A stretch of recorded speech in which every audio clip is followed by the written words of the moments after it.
Alors ce matin, le sujet de notre étude, c'est la prière pour le pardon. La prière pour le pardon.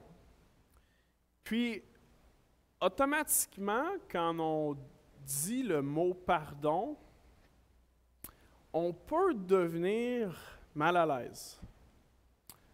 On peut devenir mal à l'aise quand on pense au mal qu'on a causé aux autres, puis pour lequel on peut ressentir de la culpabilité résiduelle. Puis, on peut aussi se sentir mal à l'aise parce qu'on se remet dans nos souvenirs au mal qu'on a été victime. Puis parler du pardon, ça nous met dans le souvenir, dans la douleur. On le sent pas juste dans notre tête, on le sent dans nos corps. On se sent devenir crispé, tendu, comme si c'était arrivé il y a une heure. Et l'amertume, la colère peut monter, puis notre état d'esprit change. Le dialogue interne commence, je ne pourrai jamais pardonner. C'est trop grave ce que j'ai vécu. Pardonner, ça reviendrait à oublier, à dire que ce n'était pas grave. Alors, en approchant ce sujet-là, je veux le faire avec respect, en ayant conscience que on a tous des vécus différents. Puis, si je peux dire, je veux en parler comme si j'enlevais mes souliers en entrant dans votre maison. Parce que c'est un sujet qui met à fleur de peau. Puis en même temps, je vous suggère que ces réactions-là, c'est un petit peu les preuves qui indiquent qu'il y a quelque chose qui demande notre attention. Les preuves qui montrent qu'il y a quelque chose qui doit être adressé, guéri dans nos vies. Et comme toute guérison, ça prend pas une formule magique, ça ne prend pas 5 minutes. Ça peut prendre du temps, des jours, des mois, des années. Alors c'est un grand sujet, le pardon, aussi grand un sujet qu'est la croix de Christ. Puis on va approcher ce sujet-là, cette réflexion-là, avec la patience et la grâce qui caractérise notre Seigneur, qui lui est doux et humble de cœur. Alors, d'entrée de jeu, je veux dire, avant d'aller un petit peu plus loin, que pardonner, c'est plus complexe que de dire « je pardonne ». C'est comme si c'était une formule magique, on dit les 3 mots, puis c'est réglé, il n'y a plus rien, il n'y a plus de résidus dans nos têtes. On peut le voir, pardonner, plus comme un processus, comme un chemin. C'est quelque chose qui doit se faire de façon libre, sans contrainte, avec un cœur entier. Sinon, c'est pas tout à fait du pardon, hein. C'est du déni, c'est même une sorte de négligence. Donc, en disant ça ce matin, mon point, c'est que pardonner, c'est aussi le chemin d'une vie, c'est quelque chose qu'on veut vivre. Alors, on commence, si je peux dire, une aventure qui est déjà commencée, en fait. Et le but ce matin, c'est de faire un pas dans la direction de Jésus, non pas 30 000 kilomètres en 30 minutes. Ce serait impossible de faire 30 000 kilomètres en 30 minutes. On est tous à des points différents et ce matin, si on fait un pas, c'est raisonnable. Alors, je vous invite à tourner dans Matthieu 6. Dans Matthieu 6, alors si vous avez vos Bibles, vous êtes invités à tourner dans Matthieu 6. Oui, François.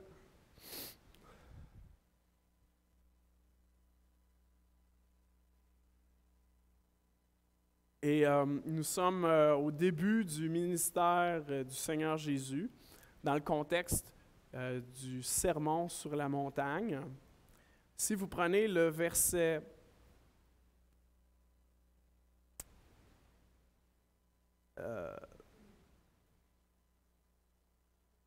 7, 6, verset 7. Jésus est en train d'instruire ses disciples sur la manière avec laquelle il faut prier. Et il leur dit en priant, ne multipliez pas de vaines paroles, comme les païens, qui s'imaginent qu'à force de paroles, ils seront exaucés. Ne leur ressemblez pas, car votre Père sait de quoi vous avez besoin, avant que vous le demandiez. Voici donc comment vous devez prier. Puis dans les phrases qu'on va lire, c'est ce qu'on connaît sous le nom du Notre Père.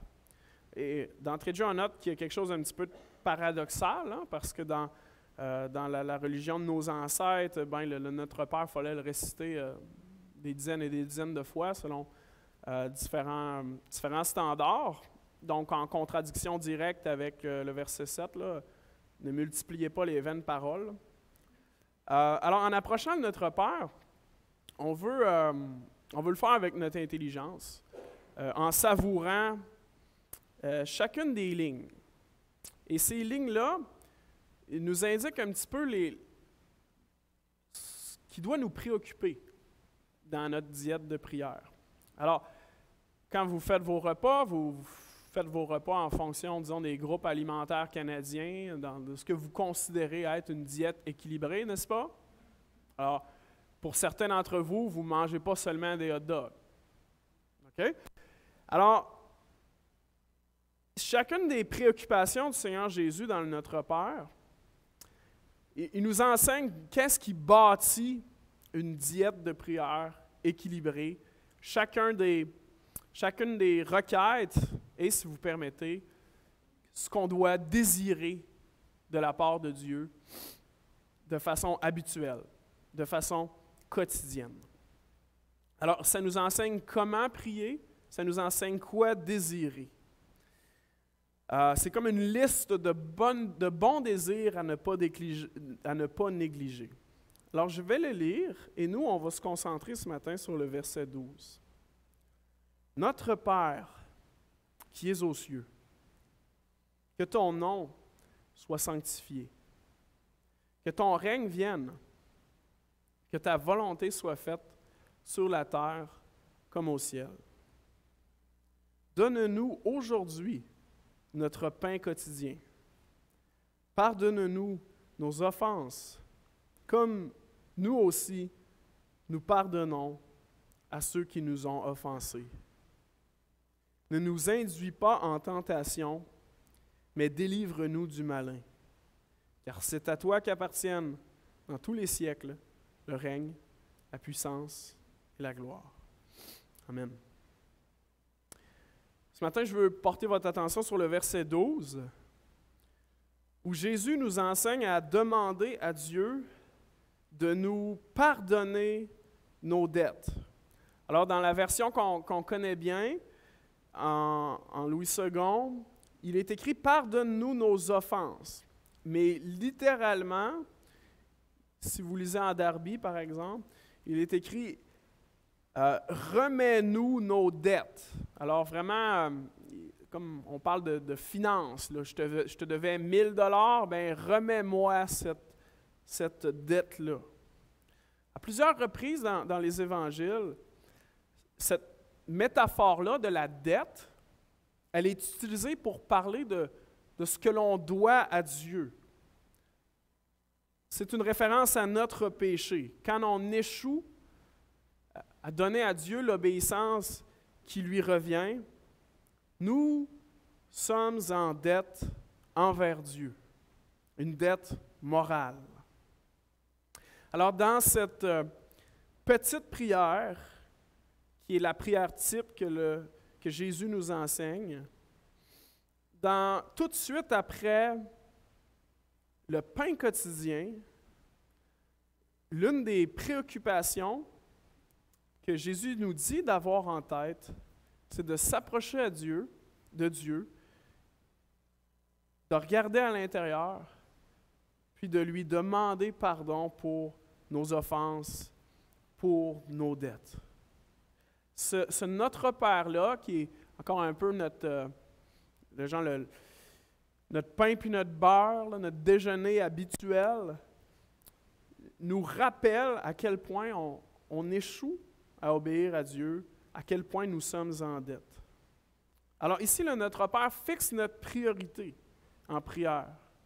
Il nous enseigne à inclure ça dans nos préoccupations, de demander pardon à Dieu pour nos dettes sur une base habituelle. On convient tous qu'on a besoin de manger pour vivre, et cette préoccupation-là, à juste titre, elle est là, au verset 11.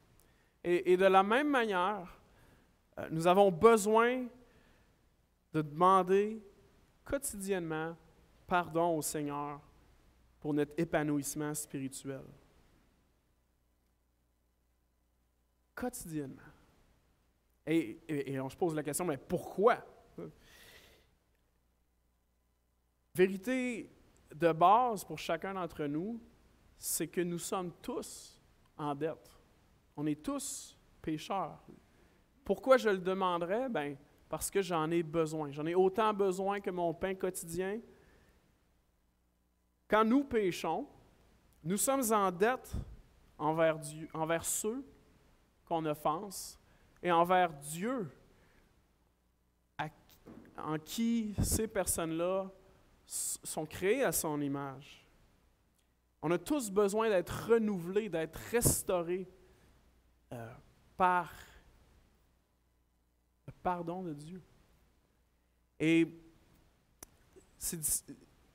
François faisait remarquer un matin en parlant du sang de Jésus que de parler de ce sujet-là, c'est un petit peu capoté. Ça fait un peu... c'est donc même une obsession spéciale des chrétiens de parler du sang. Et c'est quoi le rapport entre le sang et le pardon? Et quand on demeure superficiel, ben ok, oui, c'est vrai que ça fait un petit peu étrange, mais quand tu t'y attardes, tu te dis, ça fait parfaitement du sens. Et le sens est le suivant. C'est que quand il y a une dette, quand il y a un gros péché, ce que tu te dis dans ta tête, c'est « je le tuerais ».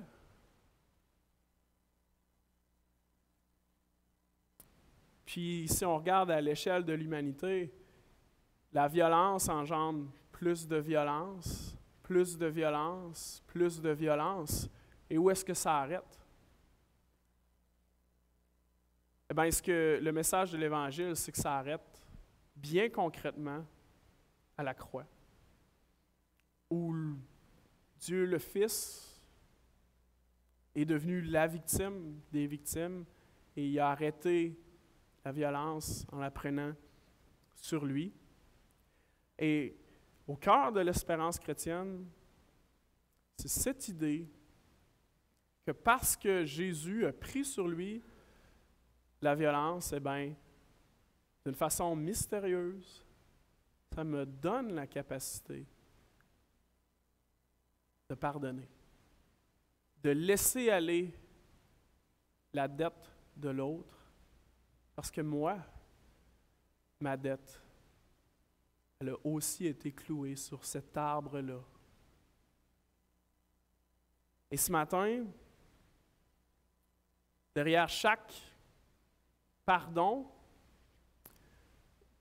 sur lequel on se demande est-ce que je vais être capable de l'accorder un jour, il y a le pardon dont on a tous besoin d'obtenir à la croix.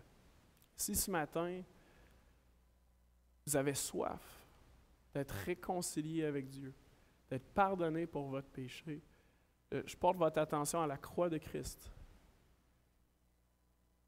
À la croix, Jésus a porté les péchés de Marc-André, des vôtres, et ce pardon est disponible pour tous ceux et celles qui reconnaissent leurs péchés et voient Jésus comme celui qui est mort à notre place, qui a porté notre condamnation à nous, et non seulement qui est mort, mais qui est ressuscité pour donner la vie. Alors, pourquoi cette préoccupation-là avec le pardon dans le Notre Père? Pourquoi est-ce que ça devrait faire partie de ce qu'on demande à chaque jour au Seigneur? eh bien, c'est parce qu'on en a besoin.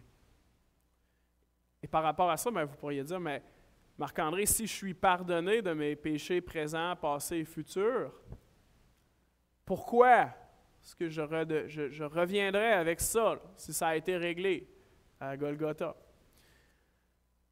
Eh bien, même si je suis pardonné avec Dieu, même si je suis pardonné devant Dieu, j'ai quand même besoin pour moi-même de revenir à Dieu. Oui, mes péchés présents, passés, futurs sont pardonnés parce que Christ a payé pour, mais voilà que demain, je vais continuer quand même de briser cette relation-là avec Dieu, puis de briser cette relation-là avec les autres. Alors quand je prie, pardonne-nous nos offenses, eh bien, qu'est-ce que c'est? C'est que je reviens à Dieu. Même si Dieu, comme un bon père, va toujours m'aimer, va toujours me pardonner parce que Jésus a fait à la croix. Quand je dis « pardonne-nous nos offenses », c'est moi qui me repens, c'est moi qui reviens à Dieu. Ça me rappelle le fait que, j'échoue souvent à accomplir la volonté de Dieu.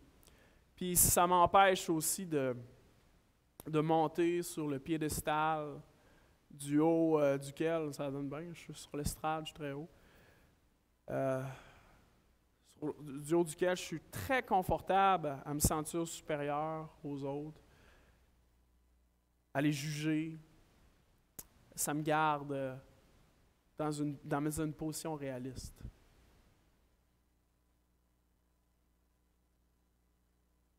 Alors, quelques réflexions là-dessus sur le « pardonne-nous nos offenses ». Regardez dans vos cœurs et est-ce que c'est quelque chose que vous faites à l'occasion? Alors si ce matin, disons, je ne demande jamais pardon, ni à Dieu, ni aux gens autour de vous, eh bien, je porte votre attention à peut-être qu'il y a une sorte d'insensibilité, une sorte d'orgueil. Alors si vous avez toujours raison, si c'est toujours les autres qui sont en tort, il y a quelque chose à évaluer là-dedans. À l'inverse, si vous êtes une boule de culpabilité sur jambe, puis que quelqu'un éternue, puis vous vous sentez coupable, est-ce que peut-être qu'il y a un mensonge que vous avez intériorisé à l'intérieur de vous? Peut-être que vous portez des fardeaux que vous n'avez pas à porter, une culpabilité qui ne vous appartient pas. Puis encore là, c'est pas une bonne chose.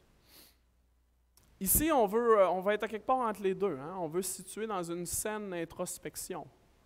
Être vrai devant Dieu. Pas pire que ce qu'on est, ni mieux que ce qu'on est. On veut être dans la vérité.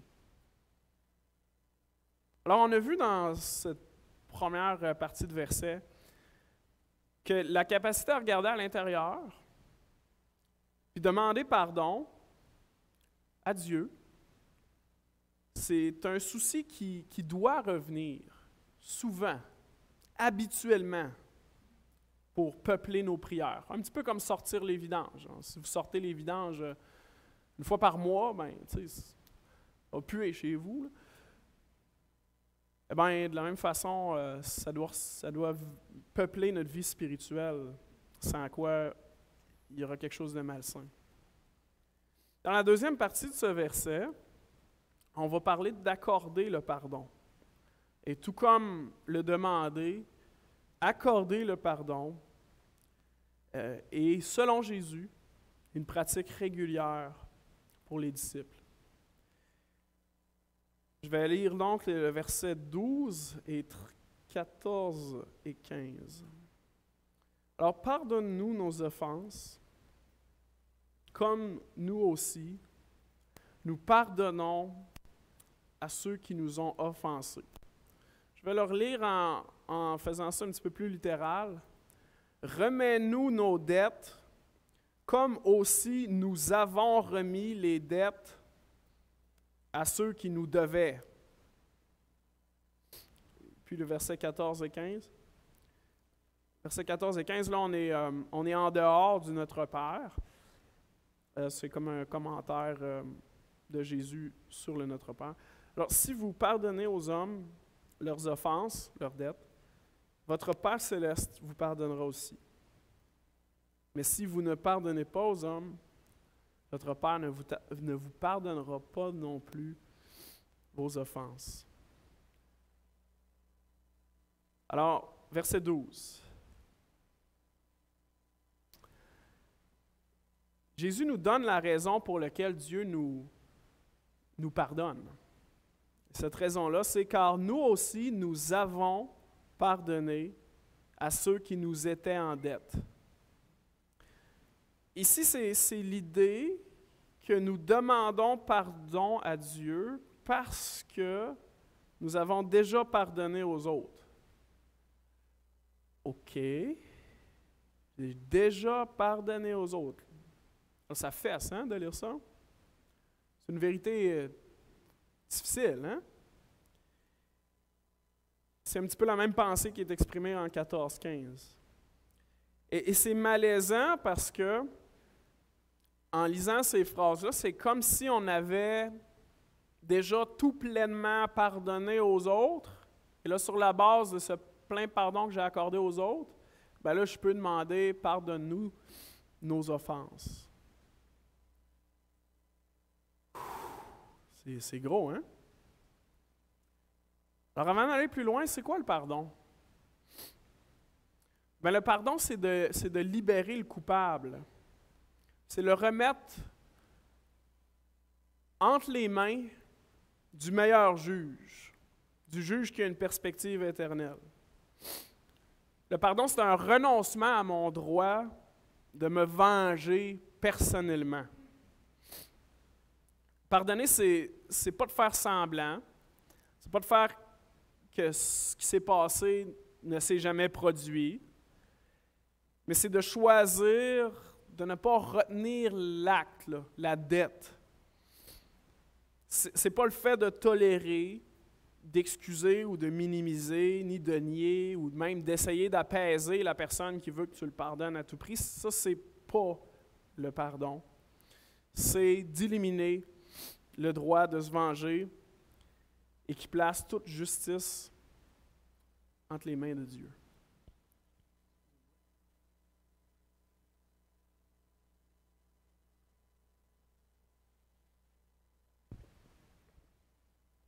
Je relis le verset 12. « Pardonne-nous nos offenses, comme nous aussi nous pardonnons à ceux qui nous ont offensés. » Alors ici, la foi, la vie de foi, nous met au défi de ne pas rechercher l'amitié avec Dieu avant qu'on n'ait pas honnêtement cherché à pardonner les humains qui sont créés à son image. Alors, selon notre Père, là, pour s'approcher du Dieu du ciel, il faut d'abord s'approcher de ceux et celles qui sont créés à son image. Alors, c'est quoi le rapport entre le précieux sang de Jésus dont on a parlé ce matin puis la vie de tous les jours? Eh bien, selon la Bible, tout. C'est assez fort quand on contemple ces paroles-là avec franchise. Ici, Jésus nous dit dans un sens, de même pas oser demander pardon si on refuse de l'accorder. Faire ceci, ça reviendrait comme à renier le fait que les autres, que moi, je peux être pardonné, mais que les autres, ils n'ont pas besoin d'être pardonnés. Ça brise le système, hein, de Dieu qui pardonne à tous sur la même base, c'est-à-dire Jésus-Christ. Ça reviendrait à dire, j'insiste que c'est les autres qui ont réellement besoin de pardon, que moi, j'en ai pas besoin. Avant d'aller plus loin, je veux parler de 2 mythes sur le pardon. De 2 mythes qui vont nous aider à réfléchir à la chose. Le premier mythe veut que le pardon, c'est la même chose que la réconciliation. Que le pardon, c'est la même chose que la réconciliation.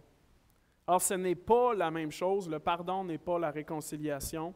Et la réconciliation, ce n'est pas le pardon. Plusieurs pensent faussement que c'est la même chose.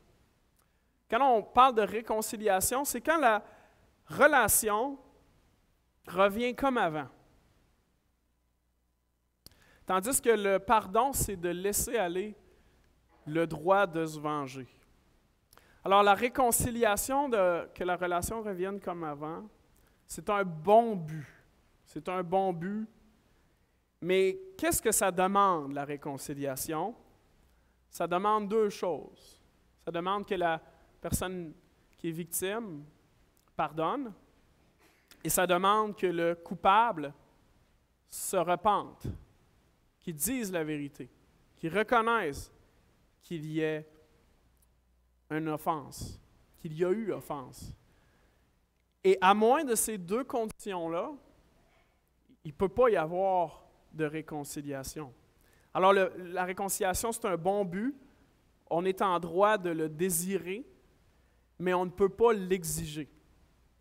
Parce que la seule chose que je contrôle, limite, là, c'est moi. La seule chose que je contrôle, mais je ne peux pas exiger qu'une autre personne pardonne ou se repente. Ça appartient toujours à l'autre personne. Je peux le désirer, évidemment. Alors, le pardon, et c'est ce qui nous préoccupe ce matin, bien, le pardon, ça, c'est notre affaire à nous. Ça peut être à sens unique.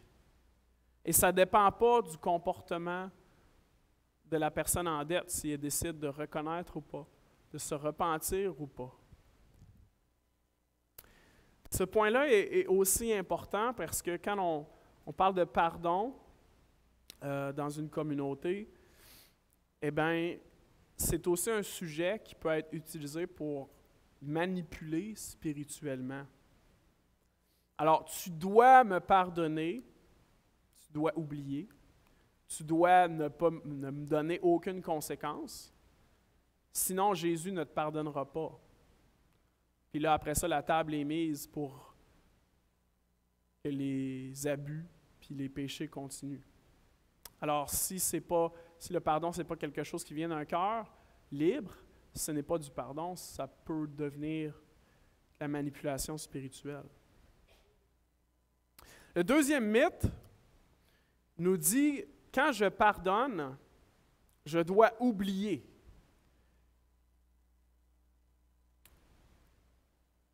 La Bible ne nous dit pas d'oublier les offenses puis de faire semblant qu'il n'y a rien qui est jamais arrivé. Quand elle nous dit que Dieu ne se souvient pas de nos fautes, ce n'est pas en train de dire que Dieu n'est pas omniscient, qu'il ne sait pas toutes choses, c'est simplement que Dieu a décidé de laisser aller. C'est une métaphore. Alors, je vous donne un exemple.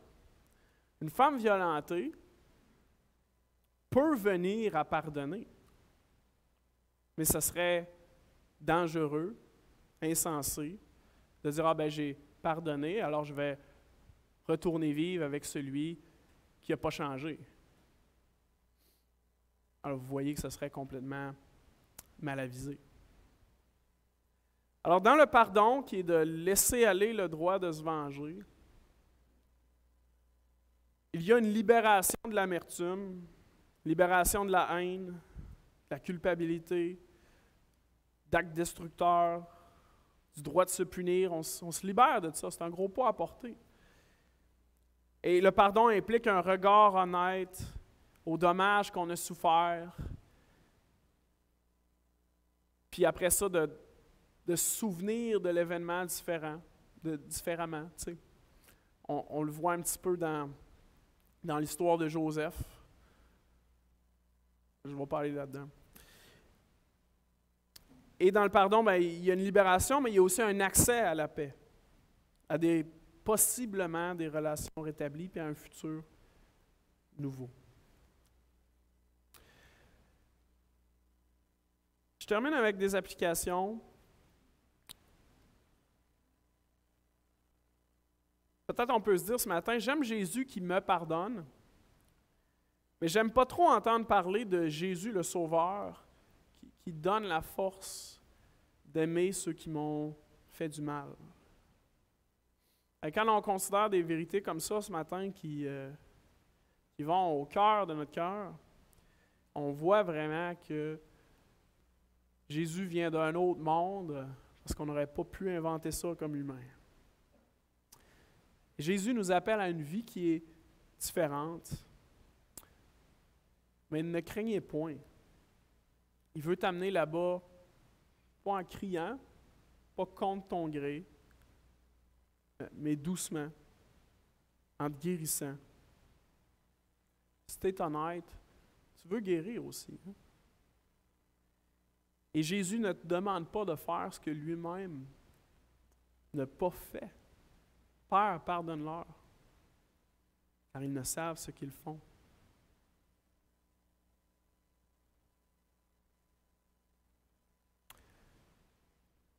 Quoi ou qui est la cause de ton deuil, de ta souffrance? Eh bien, alors qu'on est dans ce défi de prière, un bon premier pas peut être de crier à Dieu en lamentation concernant cette personne-là. Dis à Dieu où tu te trouves, où tu es là, dans ton cœur. Seigneur, je veux, visiblement, c'est écrit, commencer à penser au pardon. Mais je ne sais pas par où commencer. Je dirais que j'étais au kilomètre moins 10. Tu sais. Ou encore, je suis incapable de penser au pardon parce que ça me fait encore tellement mal. Guéris-moi. Alors, hein, vous connaissez l'état de votre cœur, peut-être que vous ne voulez même pas vous l'avouer. Commencez là où vous êtes, hein? C'est la seule affaire qu'on peut faire. Alors, quelle sorte de prière je peux faire présentement? Pas faire 30 000 km, faire un pas, puis jour après jour, on aura franchi de la distance. Et je termine en faisant une allusion au texte de mardi dernier. Dans Luc 17, Jésus a dit à ses disciples qu'il fallait pardonner 77 fois, 7 fois. Et dans le texte de mardi dernier, qui est juste après ça, les disciples répondent à Jésus en disant « Augmente notre foi », parce que visiblement, ils n'ont pas la foi. Leur foi est pas assez grande. Parce que pardonner peut sembler aussi difficile que de commander à un arbre de se déraciner, puis de se planter dans la mer ou de déplacer une montagne. Jésus leur répond que ce n'est pas la grandeur de la foi. Ce n'est pas la grandeur de la foi qui est importante, mais sa présence. Alors ce matin, si tu as seulement un petit peu de foi, comme la petite graine de moutarde, tu peux faire des choses qui te semblent aujourd'hui complètement impossibles. Le pardon demande une foi qui persiste, qui s'accroche à un grand Dieu. Chaque jour suffit sa peine.